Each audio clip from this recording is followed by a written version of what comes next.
Now this one I offer you is a meditation tool, and I've called it the face because it is just that. Now, sometimes to go into meditation can be a bit difficult. We have mind chatter going on. We're thinking of the day. We're thinking of what we should be doing, things like that. Now, here's the thing. If you were to sit quietly, just sit and relax and breathe and close your eyes and then put a hand underneath, just underneath your chin, and gently lift it up. Lift it up. Close your eyes. Now the thoughts are above your hand. And underneath your hand, in this space, is what's left, which is quiet and calm. So those thoughts can stay up above your hand, and you can stay in a quiet meditation no matter what is going on in your life. Now those thoughts, you can just let them go. You could lift a lid on your head and let the thoughts go out the lid. Just whatever it is, you can use your imagination how to use this. You can get faster and faster at this, so it can be done in a moment. And it can be done, I'm doing it now without my hand in front. Done. So in any moment, you can decide to be peaceful and calm. That's the main tool I've used for ages, to be as calm as I can possibly be in any given moment. So I offer you that.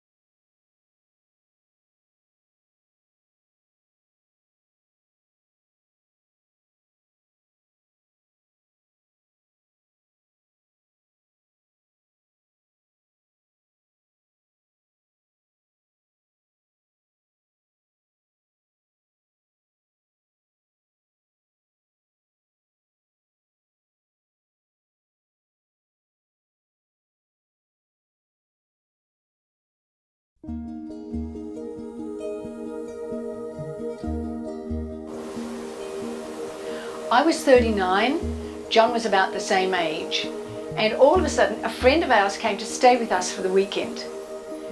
She said, I'm going to adopt a baby with my husband, and I said, are you nuts? Are you absolutely nuts? Our lives were wonderful. We had a beautiful new home and a nice new practice. Everything was going really, really well. Why would we want to insert a child into all that, thought I. Well, by the end of the weekend, my intuition had kicked in. Sure enough, this was next for John and I. Because I've always believed in following my intuition. When I haven't, trust me, disaster has happened. This time I followed my intuition. And John and I did all the paperwork necessary to find children and find our children, not just any children. Now that Monday morning, however, I phoned the Children's Services in Brisbane and I was told you are too old, you can't adopt. I said, no. My intuition never lies, there is a way and we'll find a way. So we did find a way. Went to Chile after lots of phone calls in the mornings, do you want to adopt these 6-month-old twin girls? I said, absolutely not, I'm not starting there. And so on. There were lots of children offered to us. When my intuition gave me the ages of 5 and 3, I knew what to listen for. When that call came, off we went to Chile. Now, one would think that this would be an open shut case, easy to manage. Well, we got to the judge and she said, the father has withdrawn permission. I said, yeah, fine. Okay, but we do know that these children are here. They're definitely in Chile. So the judge liked us, fortunately, because we spoke no Spanish. She spoke no English at all. But she had a test, which I thought was really clever, so I'll tell you. She had a big picture up on her wall. She was out of the room. John and I came in, and this picture was of two little children with no clothes on, playing in a field of yellow flowers. And we both said, now isn't that absolutely gorgeous? And we laughed and we sat down waiting for this woman. In she came, and in the best we could, language we could manage, she said, I like you, I will help you have children because you like that picture and you really love children. Relief. So she gave us a list of orphanages to go to. We went to the first one. We caught a bus.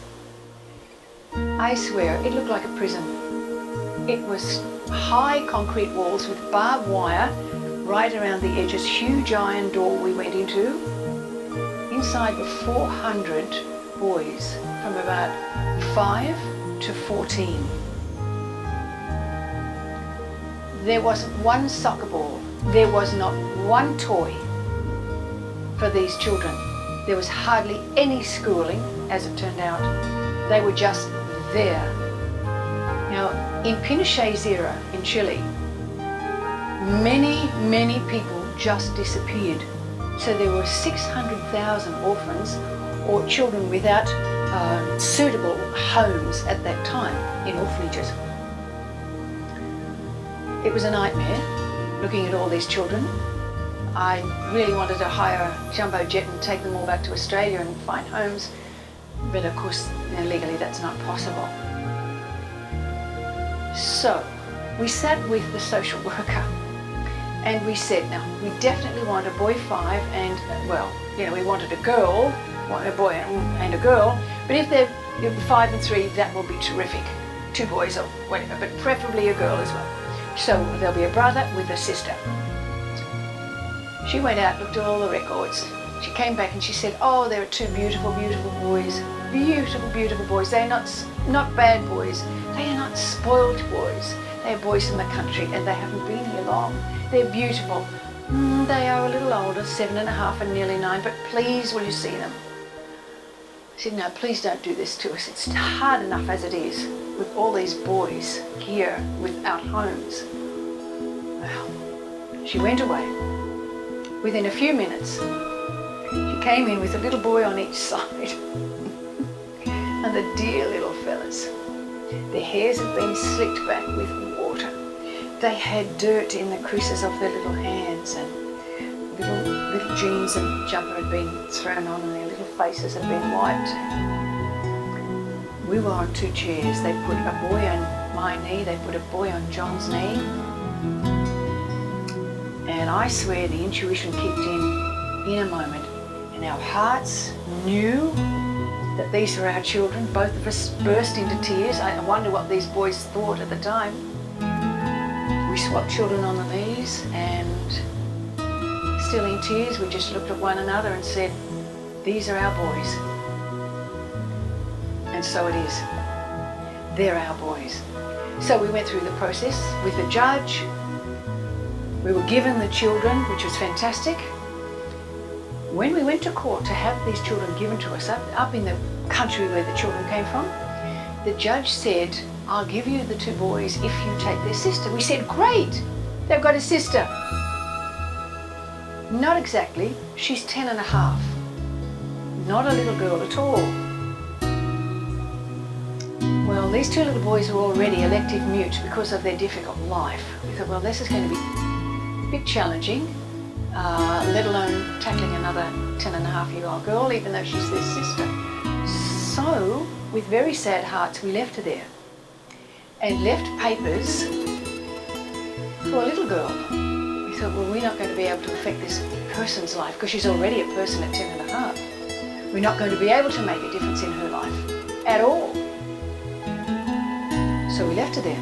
Well, 2 weeks later, at home, I'm still wondering about this girl. So is John. I checked in with the brother in my hopeless Spanish, and he had no English, of course. Just 50 words of Spanish, colloquial Spanish they had. And I checked in with Nat, would you like your sister to come here? Purely intuitive. in the moment, spur of the moment thing. Well, that little fella, about nearly 9, went bright red from the top of his head down to his toes. Bright red. Immediately. And he kept saying, "Shavalita, Shavalita." Her name's Maria Isabel. What is this Shavalita thing? "Shavalita, Shavalita." I said, "Oh, okay." So I had it all translated. Sure enough, Shavalita was her nickname. I phoned John immediately at the office and told him what had happened. He said, "Oh, fine. Let's get the papers organised, and of course she's ours." So the lawyers did their thing in Chile. We had friends there who were able to manage it. Shavella arrived in Sydney, or Maria Isabel as she was then. I flew from Brisbane to Sydney, and my dear in-laws went with me. The stewardess, we had to wait a while because she had to go through migration and so on. They brought out this young woman, and my first reaction was out loud, "She's so big." And my dear father-in-law said, "Well, she's your daughter." Well, so she is. Thank you. And I was able to go and pick her up and give her a beautiful big dog we bought, and give her a hug. And she had carried with her a little doggie that we'd sent over, a little toy doggie. Well, that was the beginning of an adventure. I got her back to Brisbane, and she met her brothers, and the reunion was absolutely extraordinary. Extraordinary. The love and care, and Ignacio, as he was then, just completely hugged her and loved her and was in tears. Rodrigo, as he was known at that time, had actually forgotten her. They'd been separated. Shavella had been in an orphanage with nobody visiting her, looking after all the younger children. So, yes, completely intuitive and completely wonderful. And of course there were challenges. Of course we all had learnings. And isn't that what it's about? Isn't that what life's about? Just going through the learnings. I guess I'm saying to you that intuition is the way to go. It's God saying, this is your path now. Enjoy it where you can, and learn the lessons where you can, and enjoy the outcomes, because now we have 5 beautiful grandsons. And our sons both had their first sons last year. Our daughter has just had her 3rd son.